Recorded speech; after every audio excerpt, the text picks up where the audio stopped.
Fertilization or fusion of gametes is the most vital event in the process of sexual reproduction, as it results in new life.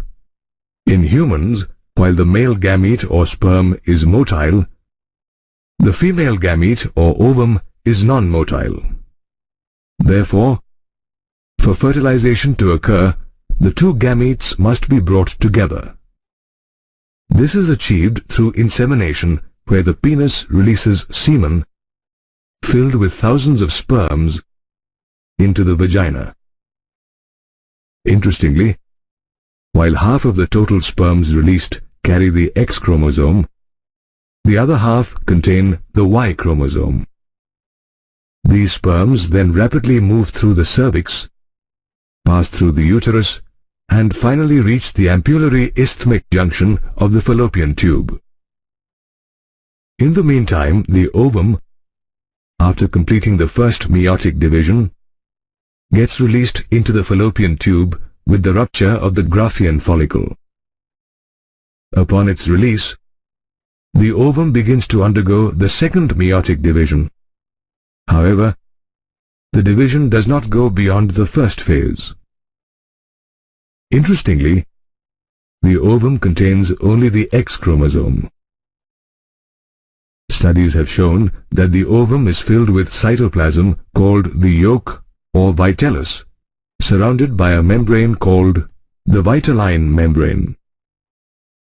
The vitelline membrane is ensconced in another membrane called zona pellucida. However, there is some space between the zona pellucida and the vitelline membrane, which is called the perivitelline space. Surrounding the zona pellucida is a layer of granulosa cells called the cells of corona radiata.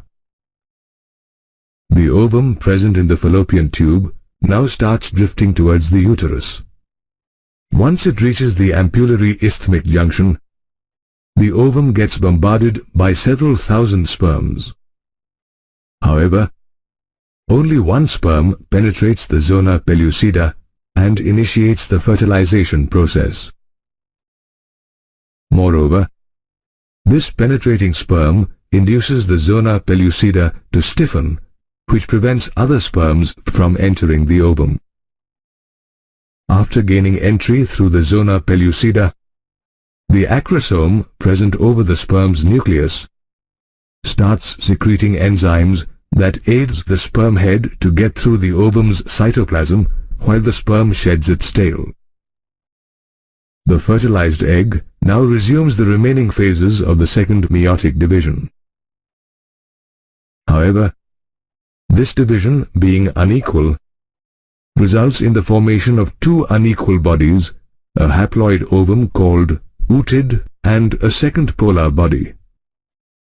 While the second polar body degenerates, the ootid and the haploid nucleus of the sperm fuse together to form a diploid zygote. Did you know that the sex of the zygote is decided at the time of fertilization? If the ovum is fertilized by a sperm containing the X chromosome, the resulting zygote contains XX chromosome and would develop into a female. However, if a sperm containing the Y chromosome fertilizes the ovum, the resultant XY zygote develops into a male. Thus, it is the sperm that decides the sex of the fetus. A little more than a day after its formation, the zygote starts moving down the fallopian tube. Simultaneously, the zygote also undergoes mitotic division, and with each successive division, the number of daughter cells doubles. This division is termed as cleavage, while the resultant daughter cells are called blastomeres. About 3 days after fertilization, the zygote contains nearly 8 to 16 cells and is called a morula.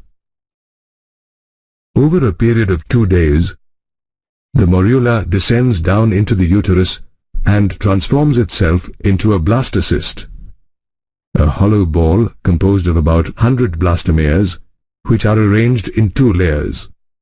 The outer layer, called the trophoblast, eventually gives rise to the placenta, while the inner layer, consisting of a group of cells called the inner cell mass, eventually differentiates to form the embryo. Interestingly, at the blastocyst stage, the zygote, now called the embryo, gets attached to the uterus as the trophoblast grows outwards and penetrates the endometrial lining of the uterus. In response, the endometrial cells divide and start surrounding the blastocyst. This causes the blastocyst to sink and get implanted into the uterus. Once implantation has occurred, pregnancy gets initiated. Moreover, after implantation, inner cell mass cells get differentiated and begin to form the embryo. Embryo formation is thus a complex process that begins with fertilization and ends with implantation of the embryo.